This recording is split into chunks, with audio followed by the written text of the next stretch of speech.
Alright,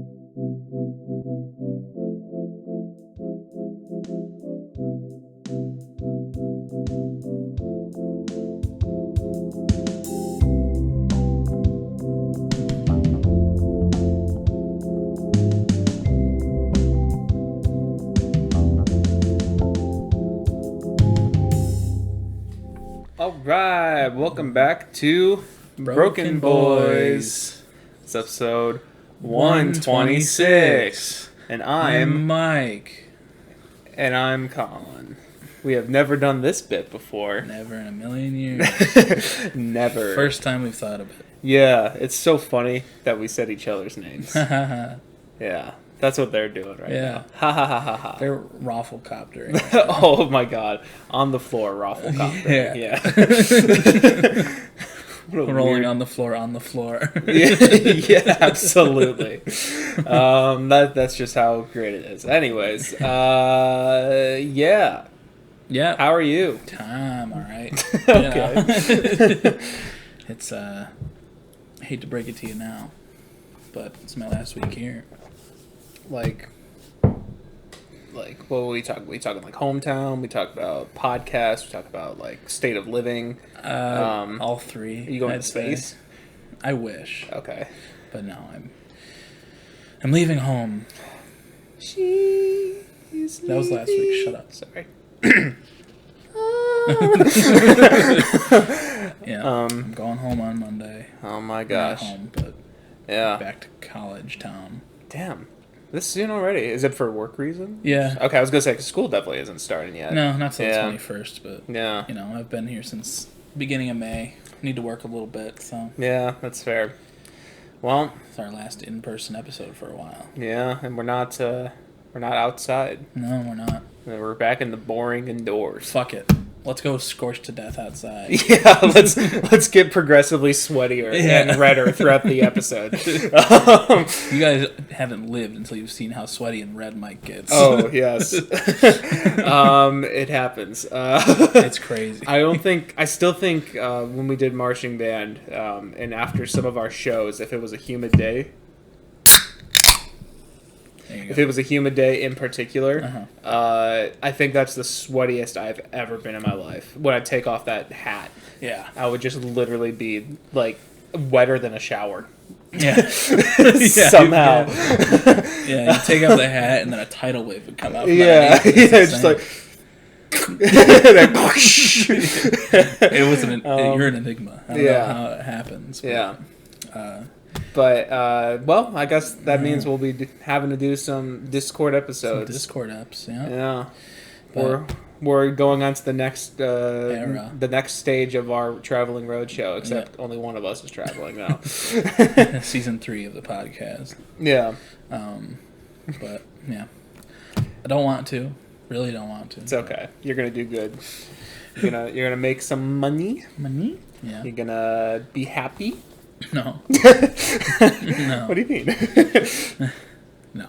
Anyways. But yeah. Other than that, week's been good. I've just been relaxing. Last Saturday, I saw Oppenheimer for the first time. So did I. Yeah. Really fucking good. Probably the best movie I've seen this year. Over Spider-Verse? Yeah. I had to fight with my inner feelings on whether I wanted to go with, like, my love and my comfort of like Marvel and stuff like that, but no, this shit's fantastic. Christopher Nolan, God, all the performances are so good. Then I saw Barbie on Sunday. That was also really good. Very it didn't hurt my fragile masculinity, but so you admit that you do have a fragile masculinity? It just didn't hurt it. I was gripping the sides of the seat the whole time, trying to make myself stay calm. It was scarier than the bomb. Yes. You were waiting for your masculinity to just... Well, I had a shit ton of anxiety watching Oppenheimer, and before the bomb dropped, nothing made me more anxious than Barbie the whole time. Yeah. You know how I said last week that Revolution 9 Revolution 9 made me the most anxious I've ever been. Yeah. That's a piece of media. All changed on Sunday. Wow. You've had an eventful couple weeks. It's been crazy. But no, it's really fucking good. Got me a little bit in the feels when that Billy song hit. I was like, oh! It's a good song. It is so good. But really funny. Ryan Gosling and Margot Robbie, fan-fucking-tastic. And then I saw Oppenheimer again on Sunday with John. So, lots of movies those 2 days. But Oppenheimer was even better the second time. And, and then I started reading American Prometheus, the book that the movie's based on. Right. John read it, and since he had bought it, I was kind of like, I kind of want to read that too. And then like, as the movie was approaching, I was like, I really want to read that. So my dad bought it for me. I've been reading that. I thought I had lost my ability to really read for fun and like but you know, in the week that I've had the book, I've read almost 200 pages. So yeah, I'm kind of at a stage. I mean, I haven't read a book in a long time, but it's not like something I'm opposed to. But something like that does somewhat interest me as well. So like, it may be something that I read at some point. Yeah, it's very interesting. Yeah, and it's not. It's a book about history, but it's not written like a boring textbook. It's written like a regular like a fiction book. So it's like, you know, it feels like a story more than just like history, which I like a lot. And then I think after this I'm gonna read the book that new Martin Scorsese movie coming out is based off, The Killers of the Flower Moon. My dad read that one and said it was really good, and I was like, I gotta read it too. So I'll read that too. But yeah. Do you mind if I backtrack for a bit for a really funny bit? Sure. Yeah, I just want it to be natural and flowing, so we're just going to pretend we go back in time. So you said it's more of a story rather than history. Yeah. I guess you could say it's his story rather than history. Nice. Yeah. That was worth it, right? It was worth it. Okay, yeah. I'm happy you did that. But yeah, it's just been a lot of reading and stuff this week. I listened to a couple new releases today, last night and today. So did I. Which we'll get to, but I think one of ours was the same. Probably, yeah. I'd be very surprised if your second one was the same as mine, but maybe. You know? And then I'm going to a good old family reunion tomorrow. All right. That'll be fun. Yeah. See my fam, my grandma, my aunts, my uncles. Eat some good food. I would hope so. Yeah. It's going to be a good time. Eat my grandma's potato salad and the bleeding sun. It's going to be really hot tomorrow, too. I don't think it's supposed to be as hot. Yeah. But, you know. Yeah, today, I'm not sure if it still is, but when I checked earlier in the week, there was supposed to be a high of 97 today. So here, let's check that right now. What? Live on pod, checking the weather. This is the content that you subscribe to see. It is. It's 91. Feels like 94. No, wait, hold on. It feels like 101. Oh, holy shit. All right. So, yeah. It's a scorcher out there. It's been hot all week. But you know that better than me, because you've been outside all week. I have. But, it's basically my week. How was your week, Mike? My week was pretty good. So I also saw Oppenheimer on Saturday. I think that's the most significant thing that's happened since the pod and Friday. Or no, it was on Saturday. What am I saying? On Saturday. I saw it with my friends. We saw it in IMAX. Yeah. Drove up to the theater and everything like that. It was a 10:30 p.m. showing. So, the movie didn't start till 11. Knew that was going to happen. But yeah, I saw it with my neighbors, and our friend Vanessa came along with us too. Like earlier in the week, she was like, is it too late to ask to come? And I went to check our seats, and there was a group who got seats right next to us, but they didn't want to be awkward and have a seat right next to us. But that allowed for us to buy another seat. Perfect. So there was one spot there. I was like, actually, yeah, you can tag along. But yeah, we did that. I did like it a lot. I think it's a really good movie. As I was watching it, and I was telling you guys this too, it could have been the time of day. It could have just been, I don't know, I need to see more stuff. I'm trying to tell it. Would you like some water? No. Okay. Let me die.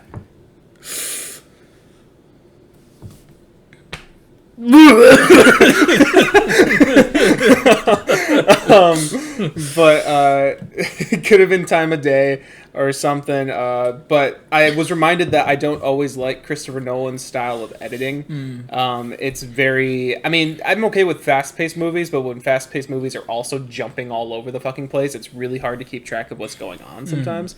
So there were times in the first act and also in the third act where I was just like, I have no idea what the hell is happening. I'm not sure if I'm just stupid or what. And then, but like, as we were talking about it in the car going home, all of us were kind of like, we got lost at points.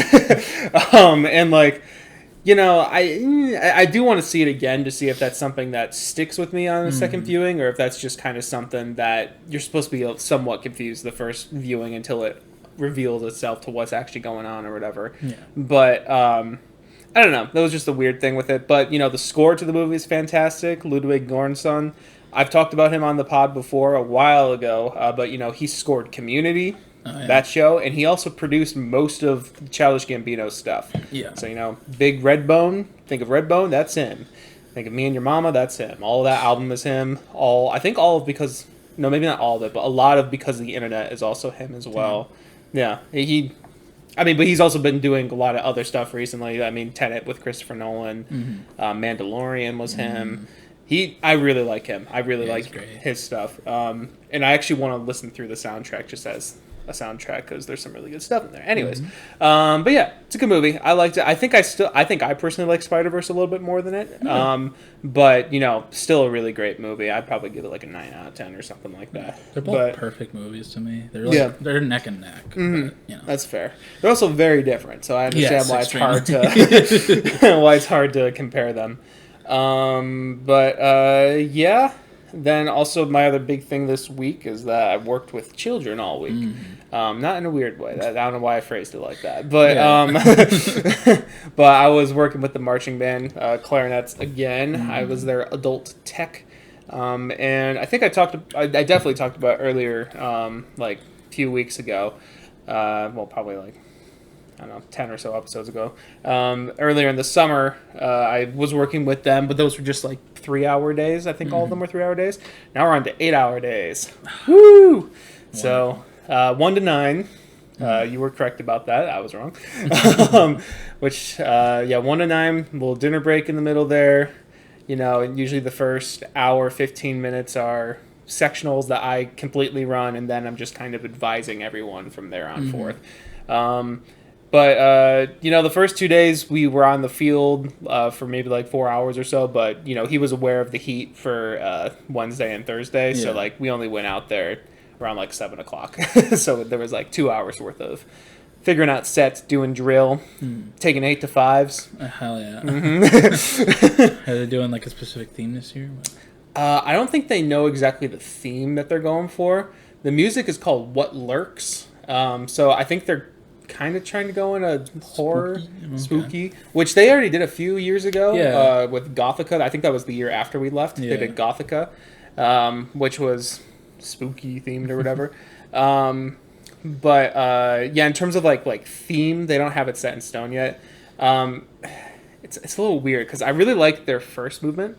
The music in the first movement is pretty easy, but it's like kind of really intense.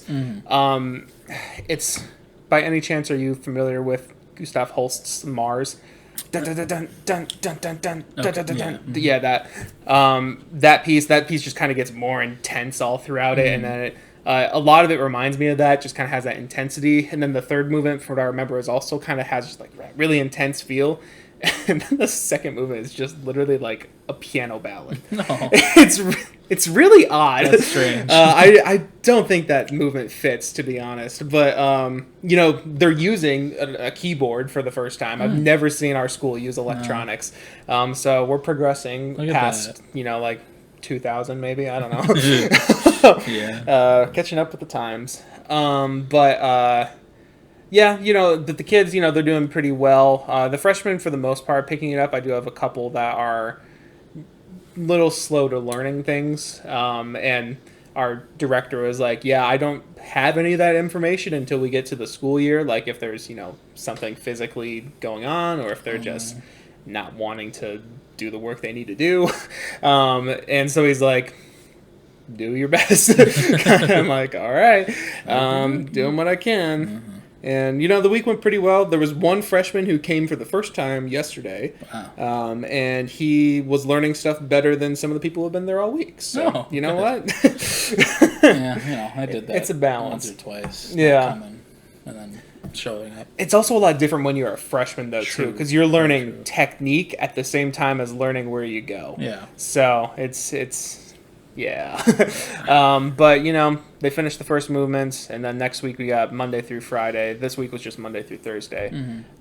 So that's been pretty okay, though. I mean, one of my buddies from ISU, who was originally going to be in the band that we played with until he had another gig, he's the saxophone tech for them. He's going to be student teaching with them and our middle school. Oh, wow. Yeah, he's going to start with our middle school for, August to October, and then he's going to do the high school from October to December. And he's really excited about starting with the middle school because he'll be able to see, sixth graders picking up their instruments for the first time and be able to get that learning experience. So that's super cool. But yeah, I've been able to talk with him. All the other techs are pretty nice too. It hasn't been too bad, honestly. My feet hurt, but I'm doing okay. Not used to that anymore. Yeah, well, I mean, especially because I kind of have to be. I don't know why. I thought of this analogy earlier in the week. Now Sean Evans on Hot Ones is like, well, I gotta keep up the image to make sure you're comfortable. I thought of that. I was like, that's kind of me. I gotta keep standing so other people keep standing. I can't just sit down and stuff like that. Yeah. But it's going okay. Yeah. Cool. Other than that, though, we've been doing. I think I briefly mentioned it last week. There's a GeoGuessr game that me, Daniel, and Vanessa have been playing. And we've gotten really competitive at it so far, and it's because we have never lost. Oh. So what the thing of the game is, especially because it's just the three of us playing for most of it, we get different size circles that we can put on the map somewhere in the world, and we have to try and bullseye it, which is maybe I don't know. Like an 100-foot circle or so, round and round, maybe even smaller than that. But we have to try and bullseye exactly where we spawn with the Google Street View. And we've done it, I think, 56 times now. Hold on, I'm going to check. Vanessa's been keeping track. Let's see. It has been, 56. Damn. We've done it 56 times. And there's been some woozies. Each of them have been. Well, I'll start with this one. We had a round in Greece, which was pretty bad. You wouldn't think it's too bad because it's Europe, but everything is in Greek language, which all just kind of looks like a fucking equation.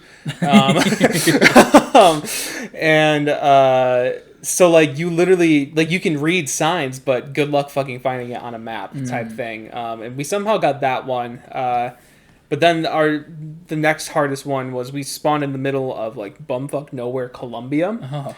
We kind of figured out it was Colombia. I don't remember how. I think we may have saw it on a sign, but we were in a small town, but it wasn't even a town really. We were on we spawned on a mountain road, just in between towns. It just curves everywhere, so you can't really pinpoint.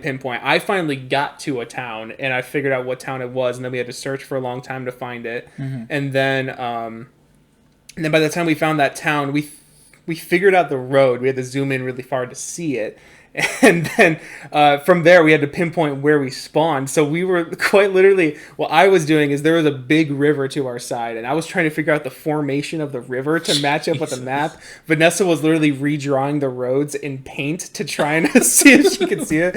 Daniel was doing something too that I can't remember, but all three of us had a different technique, and we all at the same time were I think it's right here. We got it in one guess, but it took an hour to get there. That's insane. And so I wrote that down when that happened, because I was like, oh my God, that was significant. And then literally the next night, because that was the last one of the 5 rounds, the next night we had the hardest one we've ever had, because we were in the middle of Russia. And Russia is hard because it kind of has that Greece.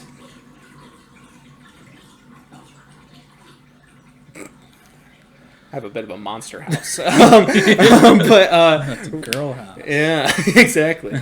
But Russia is hard because it has the problem of Greece, where even if you find language and find where you are, it's all in Cyrillic, so you can't fucking read it. But also, it is exploded so far.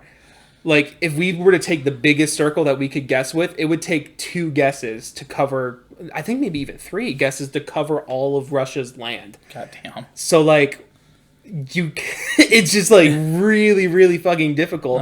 And to add on to it, they didn't have highway signs anywhere. So that was one of the things that Vanessa was really good at, is she would find the highway signs and then like would be able to find them in Google Maps and then just like be able to see try to figure out where we are along that road or whatever.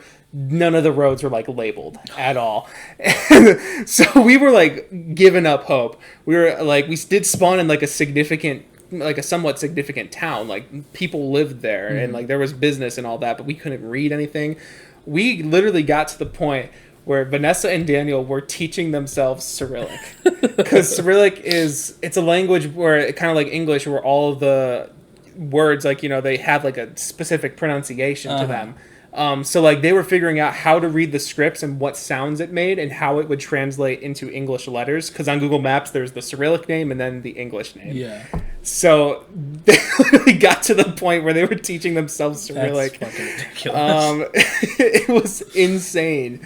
And then we didn't know we were in the middle of Russia, of course, at that point. Yeah. But at some point we figured out the town name and we found the town somehow. And it literally took us 75 minutes, but we got to where we needed to be.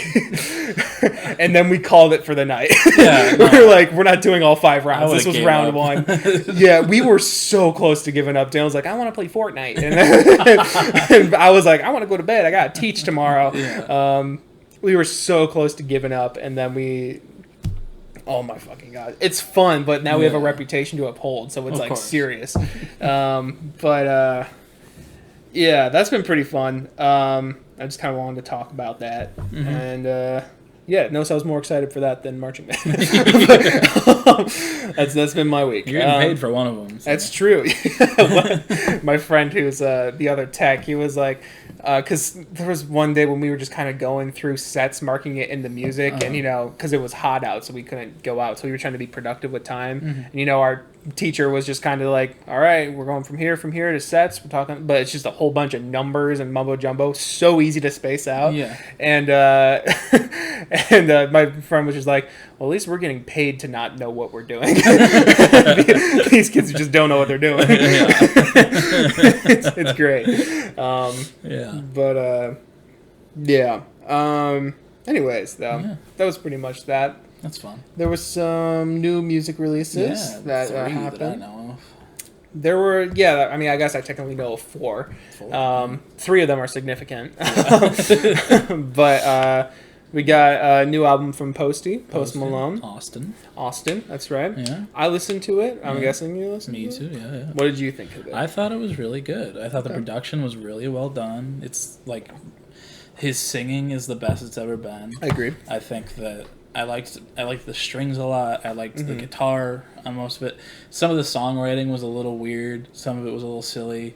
I think my favorite line was on Socialite. It was like, I'm calling her Shrek because she's got that donkey. Yeah. I saw that one too. I was going to point that one out. I was like, I heard that listening to it last night and I was like, huh? There were a couple of other silly ones, but it's just his personality. And I don't know. I think it's better than the last 2 albums. I don't know. I'd have to listen to it a few more times to really see if it holds its own against Beer Bongs and Bentleys for me.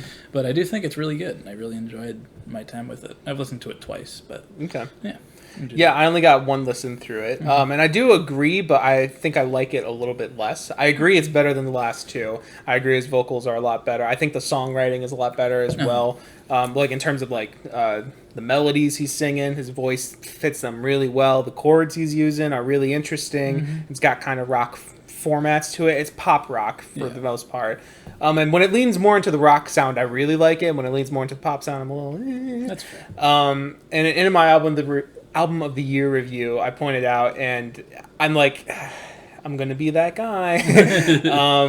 I really don't like how the drums are mixed in it. Like the mix is really compressed. So what that means is like every time, especially the kick drum is the worst. The kick drum, when it hits, it just feels like the drummer's just pounding you in the head because it makes everything else quieter around it. And that's like on almost every song that has drums on it, and like I don't know, I just didn't like how it was produced like a pop album. Is pretty much what I'm saying. I wish it was more produced with a rock sound. I still really enjoyed a lot of it. I think there's some really great songs on there, the best since Beer Bongs. Yeah. But like, it wasn't. I wish it was a little more consistent and leaned a little more like just actual rock sounding, even like pop rock sounding, like Nothing But Thieves or something. But just like being able to hear everything, you know.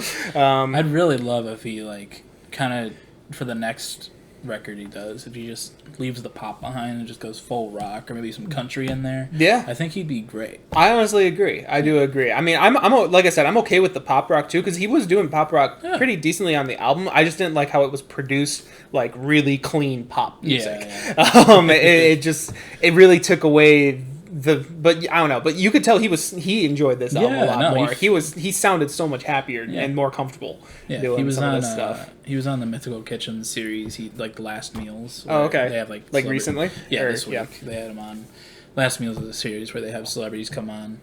They make them what they'd have for their last meal, and they ask a bunch of existential questions and shit. Nice. It's like Hot Ones, but sad. And he was just like, there's no features on this. I just made it with a couple of my friends, and it's called Austin because there's no features on it. I don't know. It has that vibe. Yeah, it's really, I don't know. I really liked it. So yeah.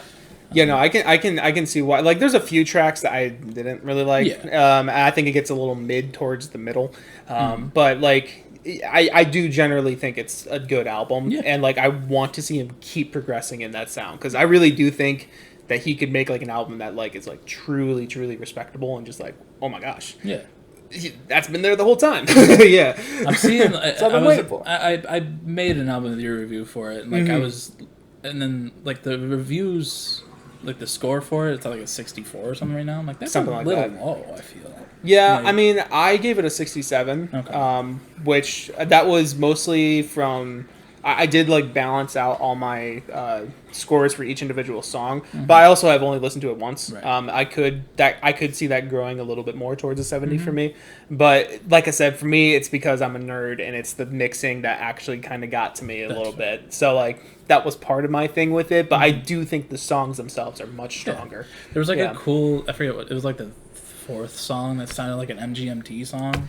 Like, production wise, like, I think I remember that one. Yeah, like I said, I only listened to it once. I think it was 17 songs. So. It's a long album. Yeah, I don't know. I liked it quite a bit. Yeah, and then there was a Carly Rae Jepsen album, The Loveliest Time. Yeah, I want to check that one out because I've heard that's actually pretty good, and it's getting better reviews than Loneliest Time, which I thought was okay. Yeah. But I'm interested in seeing that. Like, I remember I heard a clip of something on TikTok because it was what she used to promote it, and I remember that sounded really good, that clip. So I was gonna check that one out, but I ran out of time. Yeah, that's fair. And then there was Utopia by Travis Scott, which I checked out. Did you? Yes, I did. Is that your first Travis? My first Travis Scott. All right. Yeah. Did you listen to that one?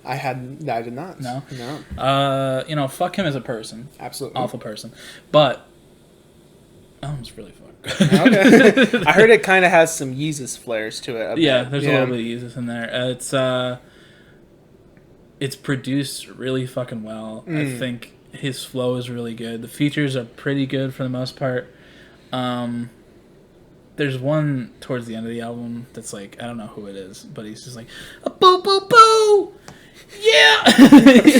Interesting. I don't know who it is, but I didn't like that one. The Weeknd's on it a couple times. Yeah, I know people didn't really like that K-pop song when it came out, but like as I was looking at Album of the Year, that's the only song that like doesn't have good reviews. I listened to that one. I didn't think it was that bad. I don't know. I don't know. I've listened to it I've listened to it once. I listened to the first couple tracks again on the way here, but it's pretty fucking good. I'll have to check it out again, but like I said, fuck him as a person, but hey, maybe I'll check out his other albums because like I didn't expect to like it as much as I did, and here I am. There you go. Yeah. It's good. And speaking of fuck him as a person, Mr. Bournes of Electric Love fame, that big song from a while ago. Yeah. I really liked two of his albums, and then after Blue Madonna came out, like I don't know, a few months or so after that. a bunch of girls came forward, just like, yeah, when I was a teenager, didn't do good things to me. Yeah. So that was another fuck him as a person. He did the response, then he just kind of disappeared. Yeah. And then now he kind of magically came back for the little EP that he dropped. And I think my album of the year review kind of sums up my feelings on it. I've said, no amount of time or rebranding will ever change what you did to those girls, Garrett. And then I said, but the music's all right, though. It has some nice pianos and strings, but, don't go and check it out. It's called... Or I didn't even put it down. I forgot what it was called. So, whatever. Yeah. But I did listen to it. But, yeah, fuck that guy. Yeah, fuck that guy. But, yeah. Yeah. I think... It's off topic, but I think in the next few weeks there's a new Hozier album coming out. Oh, okay. So I might check that out. I have been meaning to check out his albums that are currently out So. Yeah, I think I started listening to one of them a few months ago, and then I never finished it. But from what I remember, it was good. Yeah, Hozier's got a great voice. Oh yeah, so. I mean, I like his kind of like vibe as well, the dark vibe. I mean, he has a song. Oh my god, I can't think of the name of it. Damn, I can't think of it right now. It's something off his second album, though. It's called Movement, that I really love. I remember I heard it on... I think I've talked about it before, but I heard it on, the radio while I was at the dentist. And I was like... I remembered the lyric that was happening. I was, getting dentist stuff done. Yeah. But I heard that song, I was like, that sounds really cool. And I just remembered the lyric the whole time throughout the thing. And then right after I was done, I looked it up and I found the song. But no, I still really love that song. So, I want to check out more of this stuff. Can you say damn it? Can I say damn it?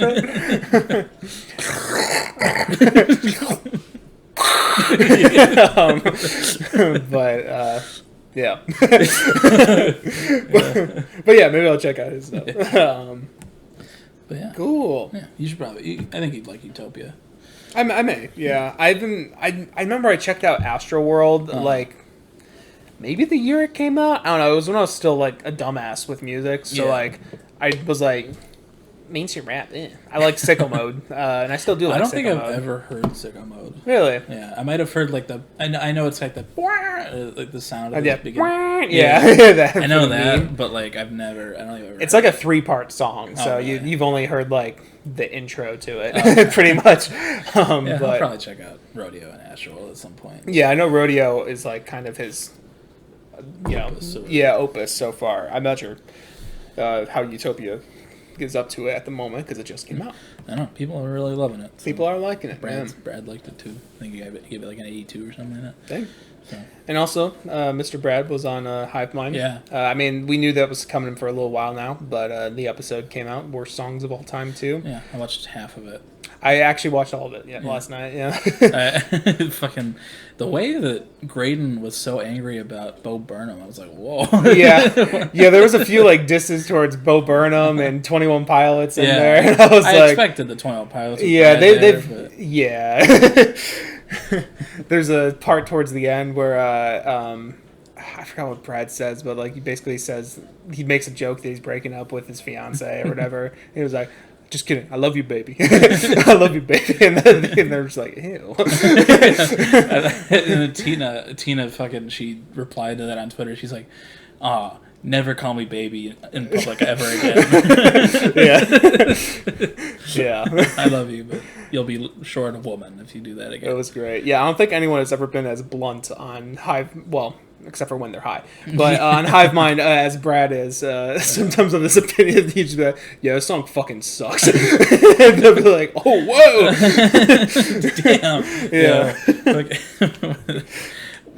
What was it? It was the Joe Pesci song versus something else. He's like, yeah, I completely disagree. This song fucking sucks and I hate it. Damn. All right. But, yeah. All right.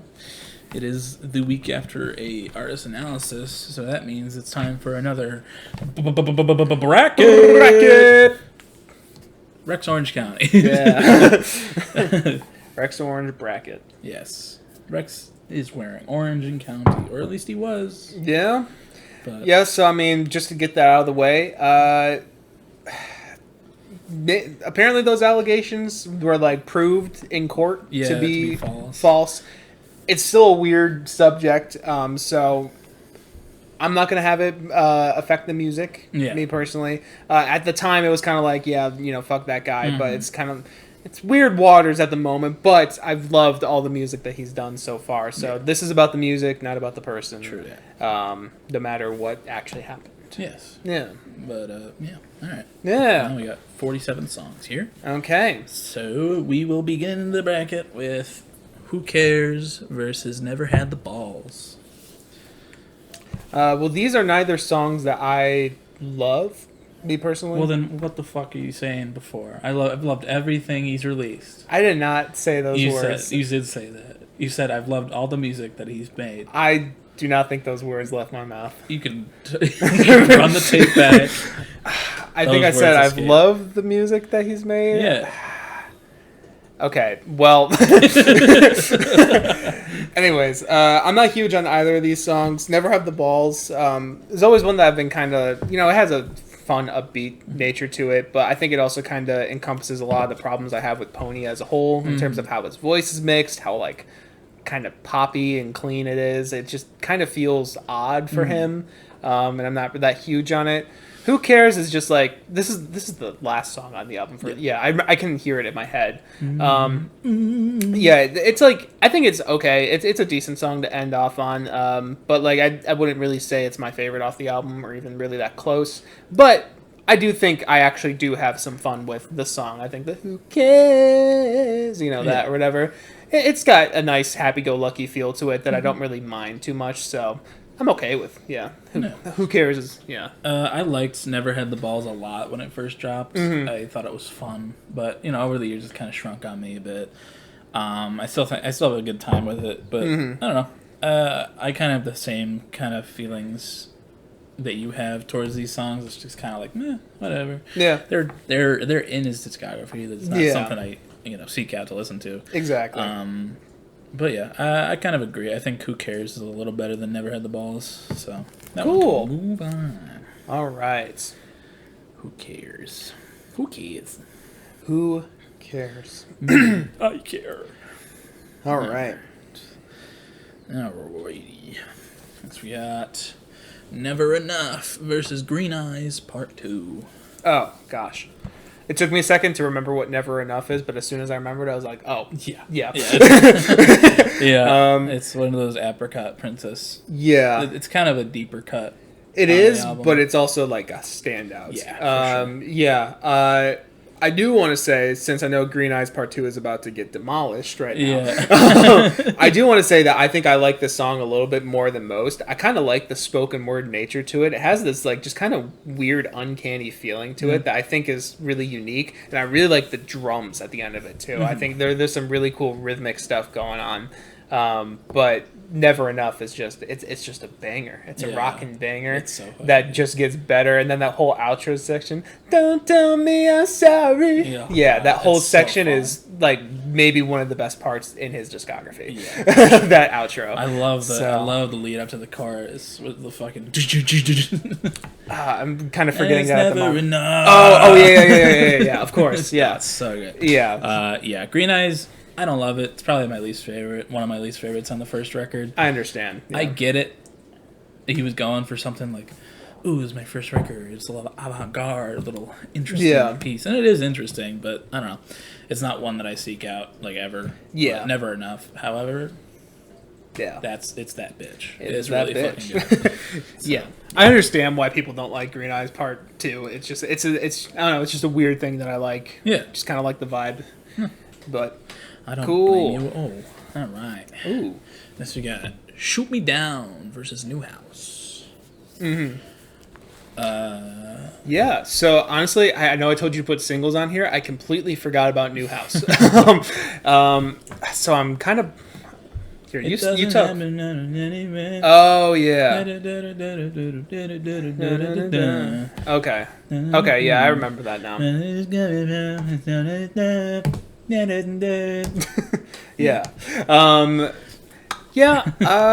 I mean, Shoot Me Down was... I think I can. It's been a while since I've listened to a full one of his albums, but I think I can say that's my favorite one on Who Cares. I really like the vibe of Don't Shoot Me Down. I mean, because it sounds like Apricot pretty much, but also it just has a nice melody that Don't Shoot Me Down. You know, Yeah. I'll stick around. You know, it's just really nice, and it has a nice pace to it. It has a nice instrumental build at the end of it. New House, it has good moments on there, but I don't think it sticks with me as much. I mean, as you can tell from right there. Yeah. I don't think it has stuck with me nearly as much as Shoot Me Down has. Yeah, So that's fair. When New House first came out, I loved it a lot, but it's one of those. It's one of the singles that I haven't listened to as much as the others. Yeah. Shoot Me Down, though, I completely agree. I think it's probably my favorite on Who Cares. I love the fucking I think it's a bass plus the piano at the beginning. Yeah, it's so really bass and piano and drums. Yeah, and his singing is fantastic on it. New House, very sweet song, but Shoot Me Down is just really fucking good. Yeah, so Shoot Me Down. Cool. Moves on. Alrighty. Ooh. Oh gosh. Okay. It's got Happiness versus Sycamore Girl. All right. Well, I think at least I've mentioned it before, but Apricot Princess was a pretty significant thing with me and my ex, and these were two of those big songs. It's really just like a pa pa pa. But I think for me personally, Happiness is a little bit more of a complete song. I really like the piano ballad nature of it. It has a really nice melody throughout the whole thing. And then I like the whole outro, or whatever. I really love that ending. Sycamore Girl, I do like. I think it has its moments, but I don't think I love it as much as I love Happiness. I think Happiness is a little bit more of a statement. Yeah. Yeah, I agree. Happiness is a perfect closer to Apricot Princess. Yeah. It's so fucking good. It's very heartfelt. It was like this one and Television, So Far So Good, were huge in my last relationship as well. So like, that one hits harder. Sycamore Girl, I love it. I love his ex on it. Yeah. What's her name again? Thea. I think that's how you pronounce it. It has good stuff on it for sure. It's very good. It's very sweet, but Happiness is so fun. It's really good. So, yeah. Cool. No disagreements so far. Not yet. You'll see. see what happens when we do, though. Yeah. It gets a little bloody. All right. Paradise versus 1 in a Million. All right. I love 1 in a Million. Yeah. I know you don't. It's fine.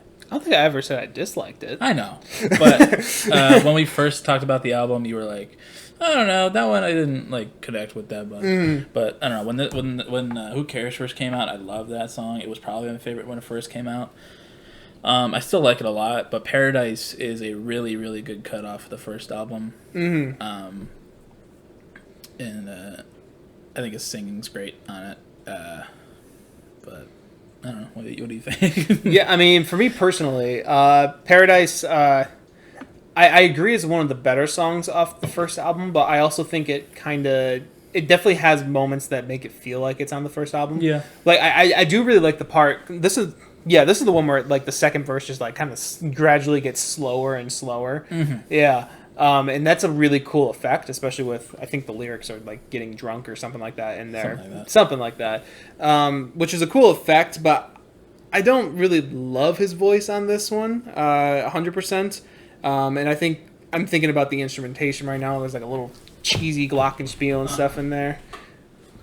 Thanks. And it's okay. 1 in a Million though, I do like 1 in a Million. Yeah. I think I actually do like it a little bit more. It's got a nice bass to it. It's got a nice chorus. Don't quite remember what the choruses or the verses sound like at the moment, but I think it's a good song. I like it. Yeah. So I would probably go 1 in a Million, me personally. Yeah. I think I would too. I don't know. Okay. Yeah. Talking about it more. Yeah. Okay. Don't let me sway you. No, you won't. You're not. Unless I say something significant that sways you. All right. Ooh. Belly of the Grass Stain versus Nothing.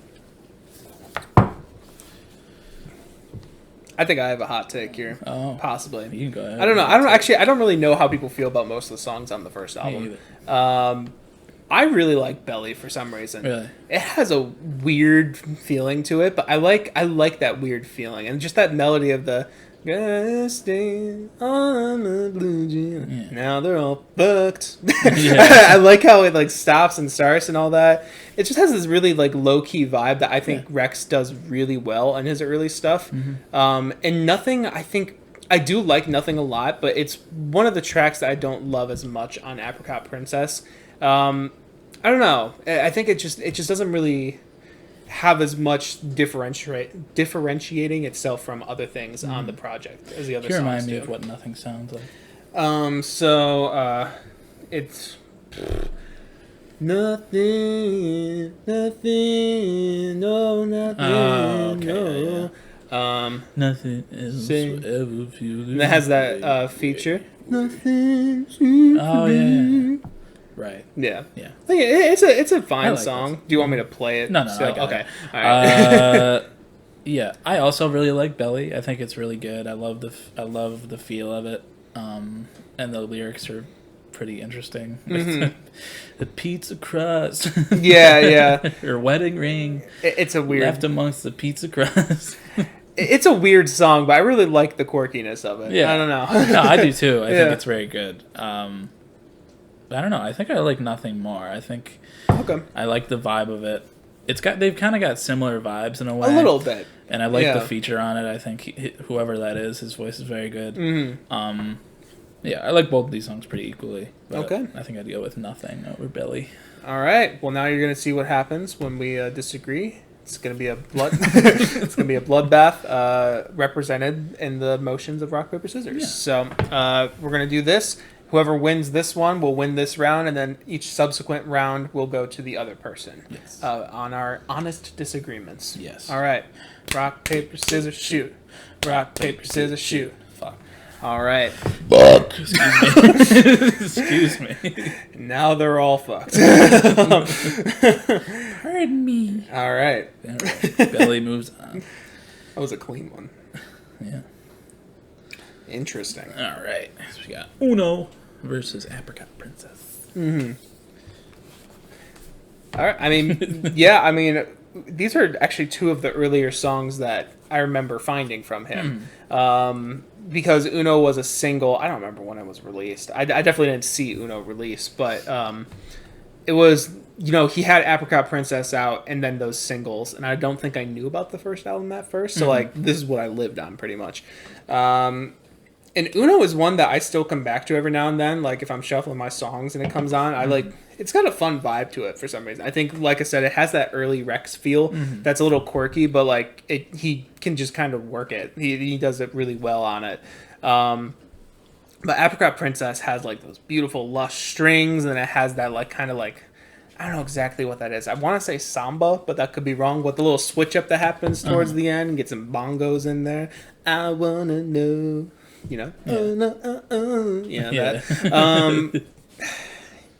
So I think I am slightly edging towards Apricot Princess here, but I actually kind of like these songs a little evenly, me personally. Yeah, I think I agree. Apricot Princess is it's a good opener, and I do like the vibe of it. It gets a little fun towards the end. Yeah.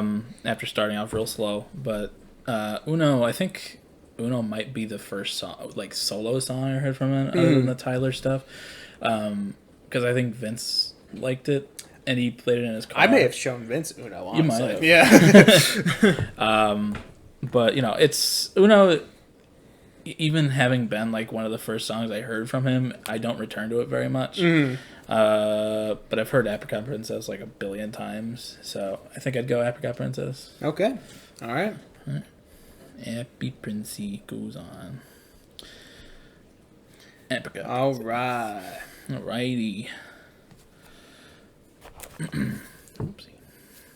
So we got 7 a.m. versus It's Not the Same Anymore. All right. I think one of his shortest songs versus one of his longest songs. Yeah.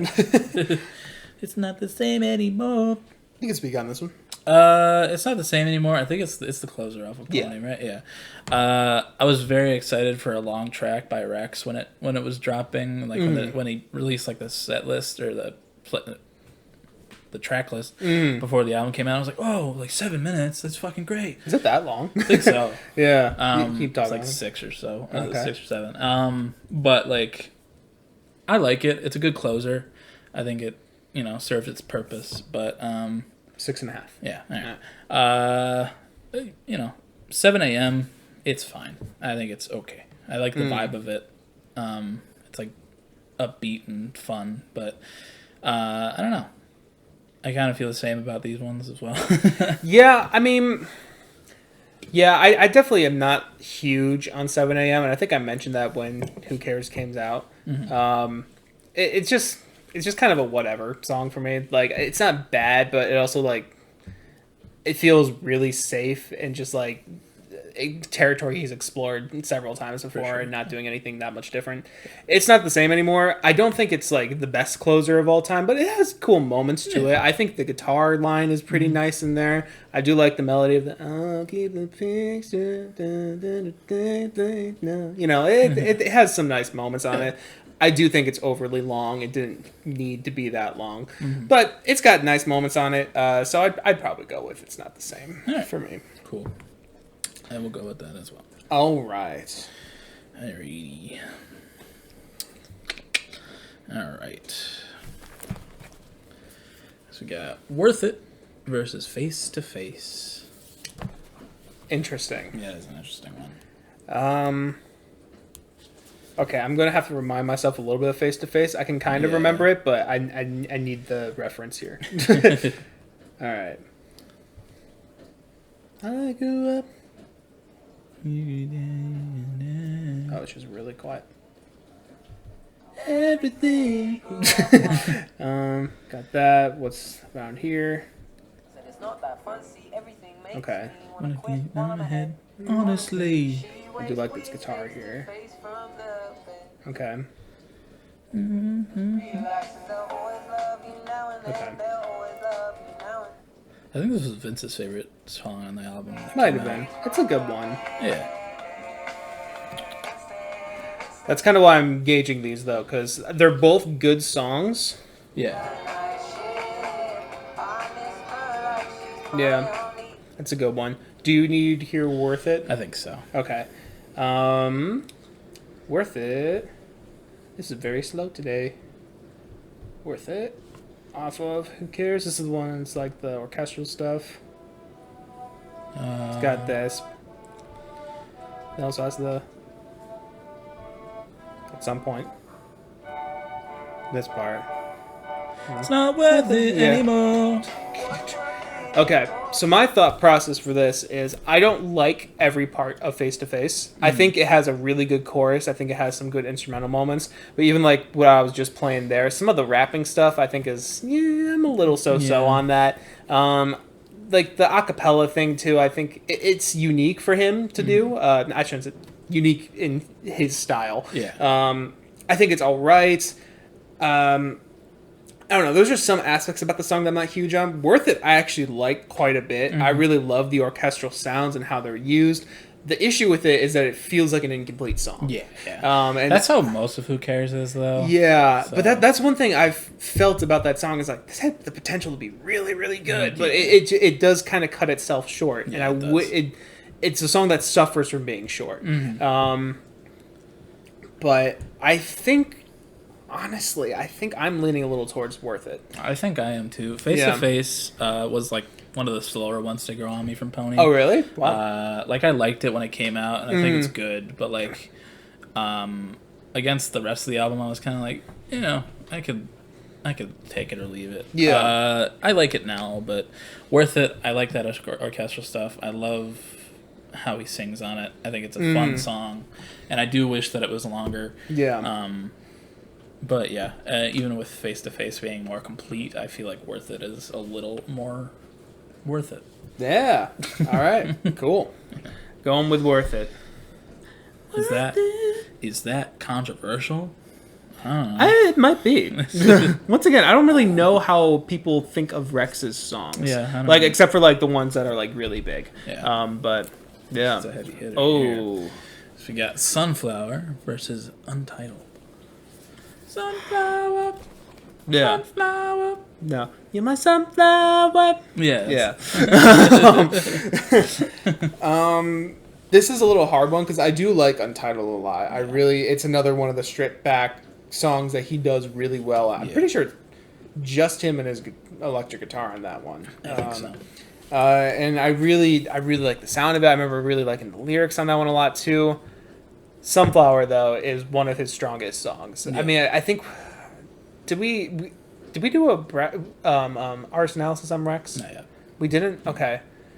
I remember shouting out these songs at some point. I don't know. I think we did at some point. Yeah, but I remember mentioning that Sunflower, Loving is Easy, and did I include Uno in there too? I don't know. Maybe I did. At least Sunflower and Loving is Easy. Best Friend. Yeah, those three are like an elite three, and they're all singles from him. They are. So it's part of the elite three for me. So Untitled is really good, but Sunflower is just kind of a titan here for me. Yeah, I agree for the most part. Untitled, I love it. It's like a sad song. Mm-hmm. It's very just him on his own, like little production. Yeah, super fucking good. Nice little like, it's like halfway through the album, I believe. But it's really fucking good. Sunflower, I think that was like one of the songs that really made me go, oh, all right. Yeah. Yeah. So, yeah, it's kind of hard to beat that one, but Untitled, got to sing your praises here. Yeah. No, it is a great song. I agree with you there. Yeah. It probably would have won against a lot of things that we had just been going against. Yeah. So it's unfortunate, but yeah. But that's okay. All right. Okay. Sunflower moves on. Cool.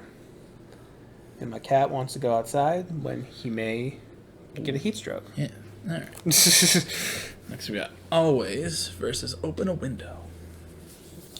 Interesting. Yeah. So Always for me is one of the better songs on Pony. Mm-hmm. I do like, the melodies in it a lot. Once again, I kind of like it because it has that Apricot Princess feel to it more than most things on the album.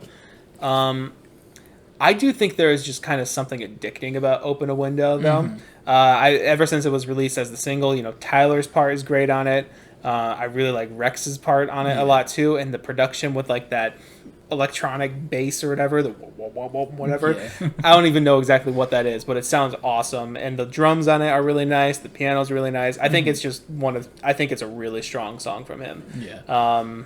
Yeah. Yeah, I agree. Always, I love it. I think it's really up there with the Pony tracks. I think he played it as an encore when I went to see him in concert. Oh, okay. So that was really good. But Open a Window, yeah, it just took me back to fucking Flower Boy.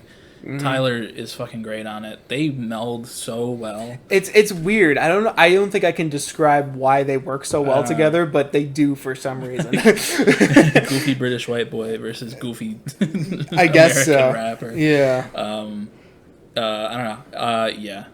Open a Window is just so fun to listen to. Yeah. Always I think it's a sadder track. Kind of. It's like kind of introspective, kind of. I do want to just like slightly listen. I can remember it, but I'm like blanking on exactly how it goes right now. It's like it starts with a scream. Yeah. Yeah. Okay. Yeah. That chorus is really good. It is, really but good. Yeah, it's still Open a Window for me. I agree. I love Open a Window so much. Alrighty. All right. Ooh. Field name. Yeah. All right. Next we got Rex Intro versus Waiting Room. Waiting Room? Yep. If I remember, I kind of like his voice on Rex Intro. Yeah. But it is just an intro. It's not really anything special. Waiting Room, though, I really like the lyrics and stuff on that one. It's a great song on Apricot. Oh, for sure. All right. Speaking of Apricot. Yep. Then we got Television, So Far So Good versus Rain Man. Now, Rain Man is a beautiful little instrumental saxophone track. Yeah. It's a nice little halfway through the album feel. But Television So Far So Good is so fucking good. It is so fun. And then I love the So Far So Good part as well. Yeah. And it's I think it's the second track on the Apricot Princess. Yeah. And it's like, god damn. Like, he was not fucking around with that album. No, he was not. And yeah, but definitely Television. Yeah, I completely agree. Yeah. Television. Yeah. Rain Man's just a lesser Mark's theme. No, right? Mark's theme? Black Country Road? Oh, yeah. No. I think Rain Man is excuse me. It's a cool little instrumental, but I don't think I would have it win over any of these tracks, to be honest with you. It works well as maybe Rex intro. Maybe. I don't know. All right. Oh, shit. Next we got A Song About Being Sad versus 10 out of 10. I haven't heard 10 out of 10 in a long time. Really? Yeah. Okay. I'll play you a little bit of it. Bop. I know it's electronic more. Why the hell is it not coming through? I had to think about my oldest friends. Now I no longer hang with them. Why is it not? Oh, because I put it on mute. Okay. Yeah. I remember being kind of like, I was like, whoa, this is what he's doing after Apricot Princess when I first heard it. So that was like the first, I think he released New House and then he released 10 out of 10 before the album came out. And at first I was kind of like, but it really grew on me before the album came out. A Song About Being Sad, though, it might be my favorite off of his first album. Because, I don't know, I love how melancholy it is. I love how sad it is. Yeah. I love the feel of it. Yeah, I'd probably go with A Song About Being Sad over 10 out of 10 for me. Okay. This is a legitimately difficult one for me. Really? 10 out of 10, I don't know why. I can recognize that it's a weird thing, but this is like an energy that is really addicting to me for some reason. To this day, it just randomly gets stuck in my head. I don't think I've properly listened to the song in maybe over 2 years. That's crazy. But like it just gets lodged in my head for some reason. I like the voice effects are a little weird, but like I kind of like how they're a little weird on it. I think the melody is just super catchy. I really like the drums on it as well. I don't know why I love that song a lot, but I do. But like A Song About Being Sad is another one that I really love. I mean, it's a song about being sad. It's really dreary and like, but like, once again, I'm pretty sure it's just him and the guitar on that one. But he just gets that sense of melancholy like just perfectly on that song, and it's maybe one of his most emotional songs. I don't know. This is a really tough one for me.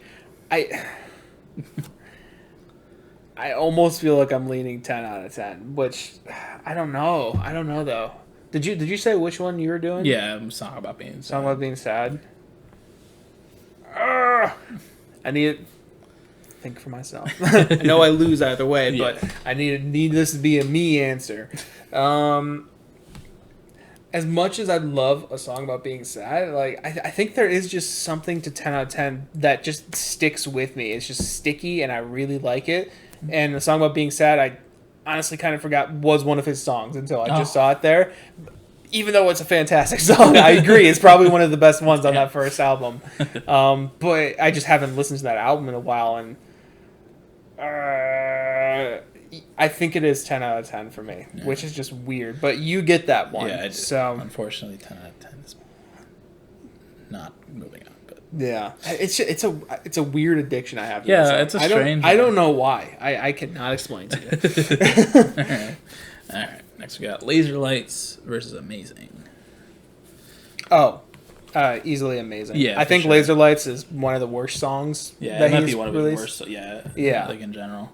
That one and another one on Pony, I just really do not care for anymore. I'd like when I first heard Pony, I was like, yeah, they're all right. You know, they're okay. No, I really don't like these songs. I didn't like Laser Lights when it came out. I still don't really like it. Yeah. I was taking though. copium at the time. Yeah. Your prescription of copium. Exactly. Yeah. But yeah, Amazing was a great single. Yeah. And it's a fun song. But yeah, it's much better than Laser Lights. Absolutely. Actually, I probably would have chosen Rain Man over. I definitely would have chosen Rain Man over Laser Lights. All right, kind of moving on to the second side, but also there's new songs here, so we're still gonna be talking. All right, next we got Best Friend versus Who Cares. Best Friend. Yes. Yeah. Yep. Best Friend is one of those bitches. Once again, it's a Titan, and as we said with Who Cares, it's good. It's okay. It's all right. Best Friend though, fantastic, fantastic song. Very fucking good. Yeah, Corduroy Dreams versus Keep It Up. Keep it up and go on. I still think back to my joke on that being a Viagra commercial. Yeah. I still really like that.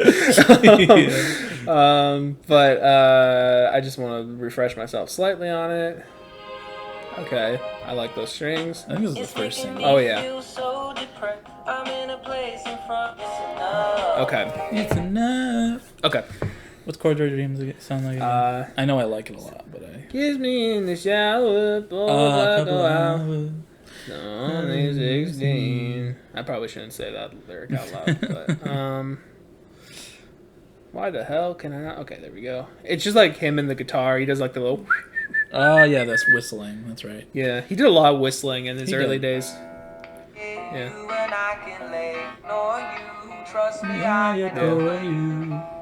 Your heart unhappy. Yeah. Posty had a song on the new album with a little whistling in it. He did. Yeah, I think I remember liking that song. Yeah, a that was lot. a good Yeah. song. Which one do I like better though? You can talk through it if you want. Yeah, I mean, Corduroy Dreams is one that I did like a lot. I do think, I don't know what it is about it. I don't know if it's the guitar line or kind of the way he's singing. I think it is just like kind of something about it slightly irks me. And I can't really put my finger on it. I don't know what it is. But I've never like loved this song. I think it's fine, but it's just, I don't know, something about the attitude is just weird on it, or I don't know. But Keep It Up, as I was just listening to it there again, yeah, I do really like the strings on that a lot, and that rhythm with the drums is just kind of perfect on there, and Rex sings really well over it. Yeah, I like that. That's my thought process, though. Yeah, that's fair. I think "Keep It Up" is a fun song. I think it was the first single off of "Who Cares," and it's like a cool way to get into that era. But "Corduroy Dreams," that one really stuck with me when I was first getting into Rex, and I like the vibe of it a lot. I like the songs where it's just him and a guitar, and he's just having a good time with that. So I think I'd go with Corduroy Dreams over Keep It Up, but you get this one. So. I would win this one. All right. Keep It Up moves on. Keep It Up goes on. Thank you. All right. Full of jokes today. Yeah, you are. Next we got Japan versus Never Enough. Never Enough. Yeah, I like Japan. Hold on, I need to hear Japan again. I just remember this song's always kind of forgettable to me. Yeah, it is. Oh, yeah. No the window. But this is about Alex. It never was. You see. Yeah. It's got that low-key feeling that a lot of the first album has, but for me personally, I don't really remember it as much, but, you know. The little drum machine's fun on it. Yeah. I think it's a pretty good song, but Never Enough is really fucking good. So yeah, it's kind of hard to beat that one off that first album. Agreed. Alrighty. Ooh. So we got Four Seasons versus Shoot Me Down. Okay. I love Four Seasons so much. I think it's really fucking good. It's in that top. I think it's in the top 3 for me off of Apricot Princess. It's I love it a lot. Shoot Me Down.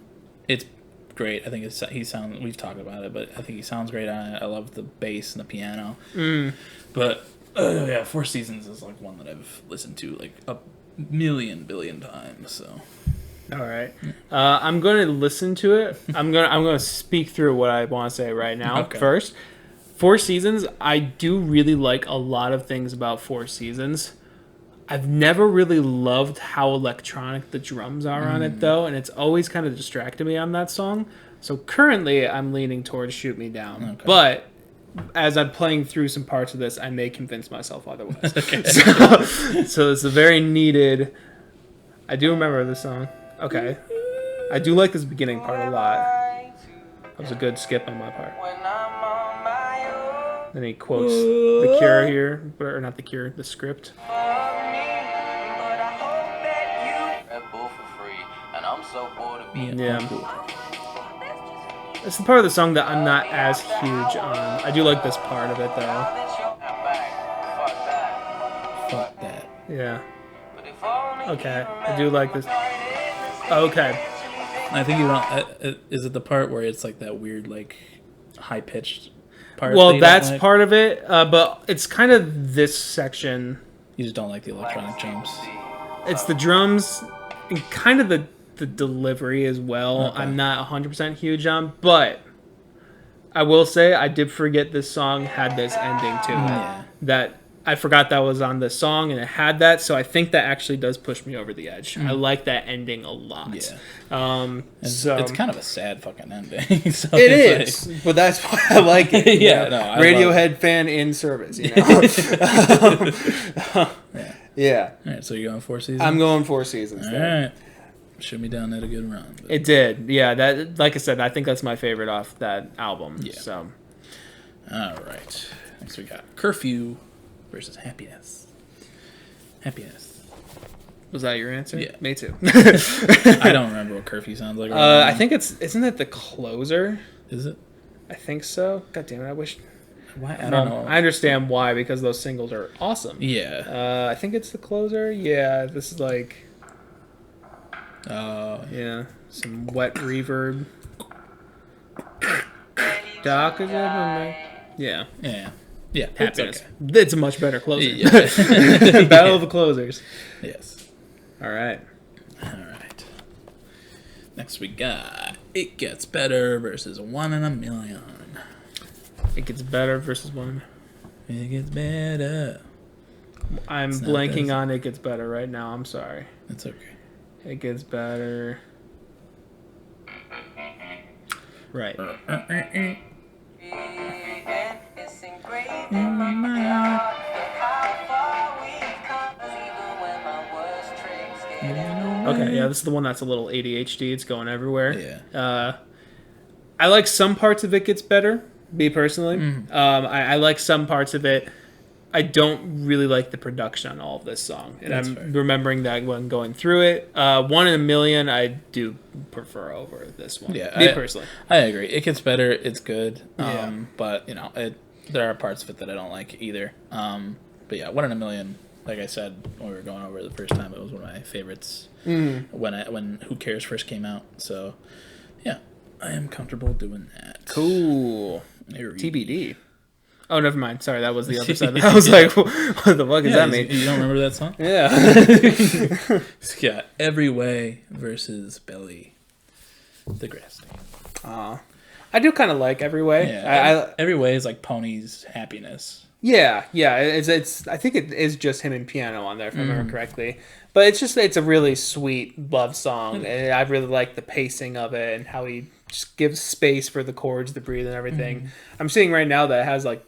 Oh, it doesn't have the least amount of streams. That goes to Laser Lights, Yeah, that's which fair. is deserved. But I do like this song though. I actually like it probably more than most of Pony. Yeah. I agree. So, but I like Belly a little bit more than it. Yeah, I think. I do too. Yeah. Every Way. It was again. It was another one of those bigger ones with me and my ex. When it came out, but Belly is just. I love the vibe of it. It's just very fun. And I don't know how other people feel about it, just like you. Yep. Yeah, Belly moves on. We could be saying the most controversial takes We could. right We now. never- I just have no idea. That makes this the most authentic bracket. It we've does. done. So we got The Shade versus Apricot Princess. Ooh, I do like The Shade. I really like just kind of the structure of the song Yeah. in general. I think it's really catchy, but has like darker moments to it. I do think Apricot Princess also has a good form to it though too, and I think it's a little bit better, more adventurous, and a little more succeeding in what it does. But I really like The Shade. Yeah, But I think for me it's Apricot Princess. Yeah, I don't know about this one. I like The Shade a lot. It's got the same kind of vibe as Shoot Me Down. Yeah. And I think they're like pretty close to each other on the album. Apricot Princess, great opener. I love the vibe on it. I love the switch up. I think it's really fucking good. But I don't know. I think I like the more melancholy vibe on the Shade. Okay. So, is it me or you? I don't remember. I think it's you. I think. No, because I did Four Seasons. Was it? Oh no, it was Keep It Up in Corduroy Dreams. Yeah. So it's you. Okay. You take this one. All right. All right. Shade moves on. It's weird. This is the most we've taken from each other, but probably the least passionate we've Yeah. been about taking them. I'm okay with most of these songs. So. Yeah. All right. Ooh, okay. Next we got No Love versus It's Not the Same Anymore. Mm. No Love is really fucking good. Yeah, I'm refreshing myself real quick. Because I remember liking this song, but it's been a sec. Okay. Overthinking again. I do like that chorus a lot. It's got the same spoken word as... He does that a lot on this one. He does. With me, I go to show love. Yeah. I feel actually pretty evenly about these Really? songs, me personally. Yeah. I, So you can talk through it. Yeah, I love No Love. I think it's really fucking good. I know I've said that A Song About Being Sad is my favorite on that album. Mm-hmm. This is probably right below it. Okay. I love the feel of it. But yeah, I like it more than It's Not the Same Anymore, like quite a bit. So Okay. Yeah, like I said, I don't really have any strong feelings about either of these songs, so I'm cool with going with No Love. Since Cool. you feel more passionate about it. Alrighty. Alright. So we got If You Want It versus Worth It. Okay. If You Want It, I don't remember it. I kind of remember it. He's like slightly rapping on it. If I If remember You Want correctly. It. Or it has a. It's like got a driving rhythm to Oh, it. yeah. And it's also got that dark synth to it. Oh, yeah. Yeah. If You Want It. Yeah. Okay. Yeah, If You Want It for me is a song that I really liked on first listen, but as I listen to it more, I'm like, it's a little bit of a one-trick pony, no pun intended. Like, it's interesting for him to do this, and I actually wouldn't be opposed to him exploring it more in the future, but it just I don't know, it doesn't stick with me this one, this version of it. But Worth It, on the other hand, while it is an incomplete song, I do really like what it presents for that time span, so for me it goes to Worth It. I think I agree. If You Want It, I like that instrumental a lot. And like you said, I think it'd be cool for him to explore that sound.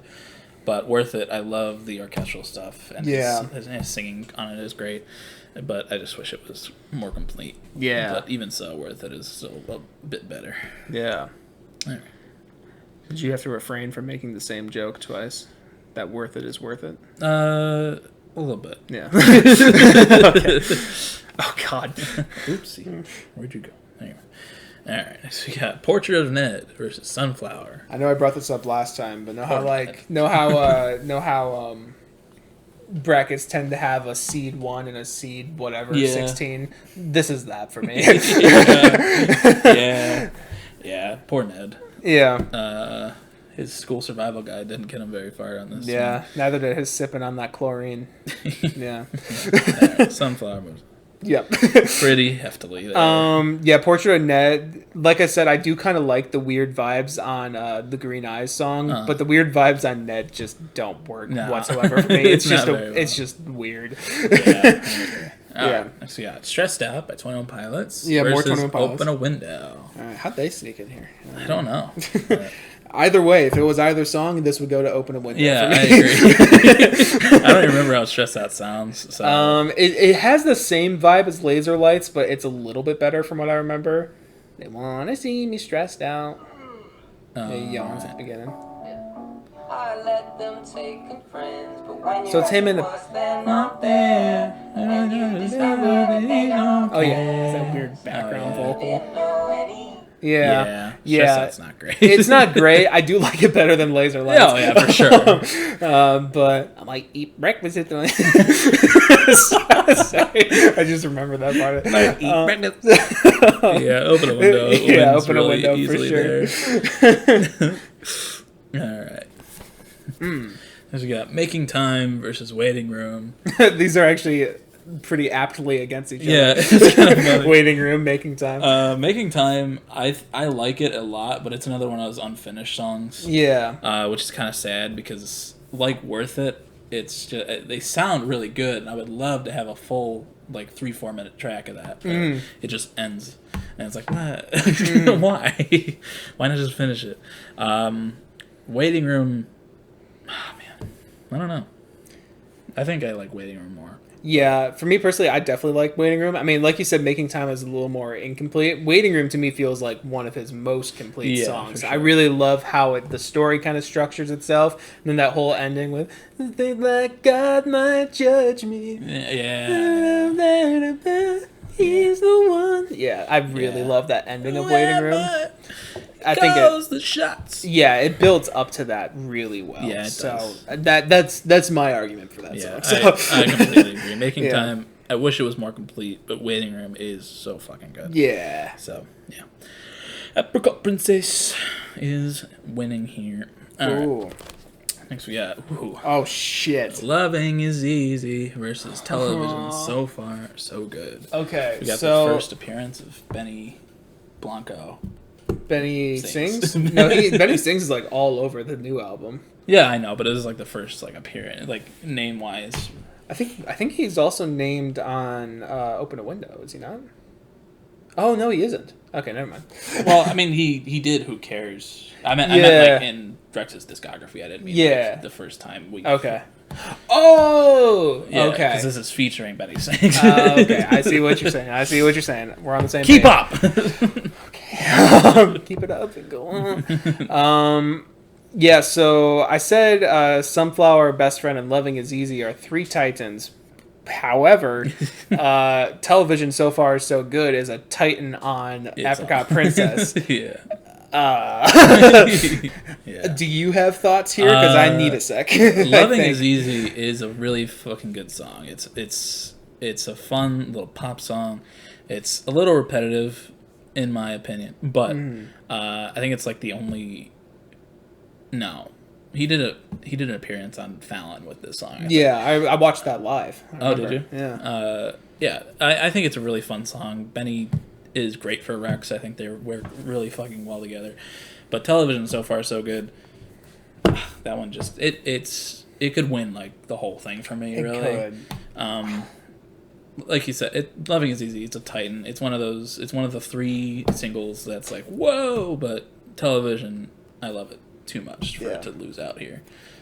Yeah, I don't know. For me, I don't find Loving Is Easy repetitive. So that's not really a factor for me. I really love the vibe. I mean, on both these songs, but for Loving Is Easy, it just has that warm feeling, that feeling of love. I really love the structure of it. I just love the melody. Loving is easy. You had me fucked up. It just works so well. Yeah. It's got that cutesy Rex swearing in the middle of lines, but it works. Yeah. It's got that not charm. Olivia where it's fuck. It's just vain fucker. Yeah. But it's got that. When you said that you want it, I really love the instrumental on it. Yeah. I love his voice. I also really love the instrumental on Television So Far So Good, and it has a 2-parter to it. Don't let me sway. I know. Go with your heart. I know. My heart is being broken apart right now. I think it was Nothing But Thieves had a really rough one early on, somewhat early on. This is giving me flashbacks to that. This could literally go either way. I think today. Where are you? I'm just looking to see what. Oh, okay. Oh, I don't know. Yeah. Yeah, I think today I am leaning towards Television because I think it has. I mean, it's 2 parts, and both parts are fantastic, Yeah. which is an achievement all in and of its own.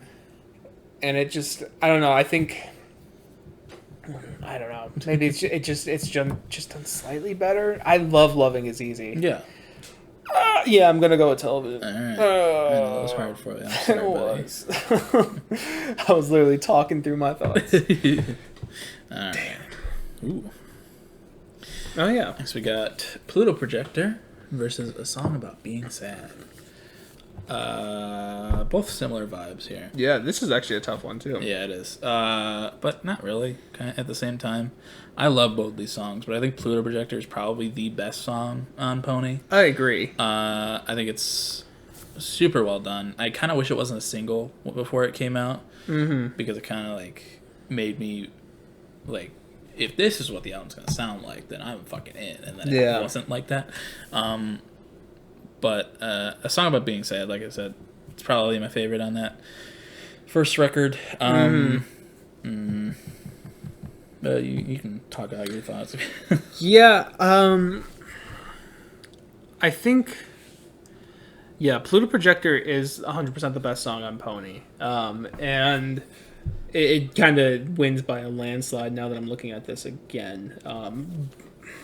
I don't know. I really like the guitar line on it. It's really nice. The way the strings come in is super nice. And they're real strings, unlike some of the other songs that we were listening to that have really fake pop sounding.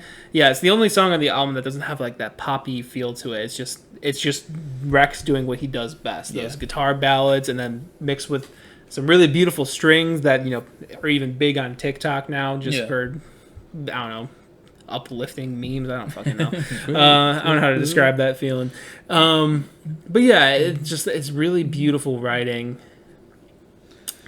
I think for me it just goes a little more to Pluto just because it's a little more polished. I don't love the very ending of the song where there's kind of like some weird vocal shifting stuff, but like up until then the song is like pretty much perfect for him. I agree. And A Song About Being Sad, like I said, I did somewhat forget it existed, even though it's really, really good.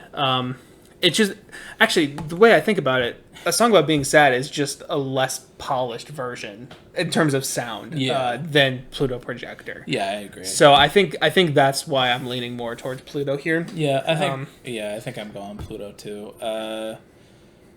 It's fucking beautiful. I love it. It was great live too. I can imagine. But yeah, Song About Being Sad, really great. I agree. Can't wins that one pretty easily. Cool. Also, Edition. Back when Pluto Projector first came out, there was like I think it was either a tweet or like a Reddit thing that was like, who's the guy who sings with Rex at the end of Pluto Projector?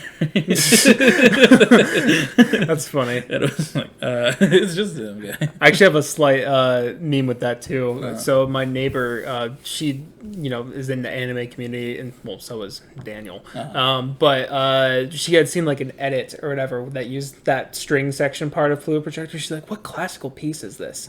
And I was listening to it. I was like, what classical piece is that? And then I heard the little voice. It was like pitched up a bit. So then I heard Rex go, "Old enough to understand." And I was like, "Oh my god, it's a Rex Orange County song." So I told her that. She's like, "Oh, I thought someone just edited that voice over a classical piece." Speaking of classical pieces, that brought me another memorable moment from the Posty album. Where he's like, I eat that pussy like it's for a leaf. I missed that part. I missed that part completely. Oh god, it's really funny. All right. Next we got Edition versus Amazing. The Amazing Edition.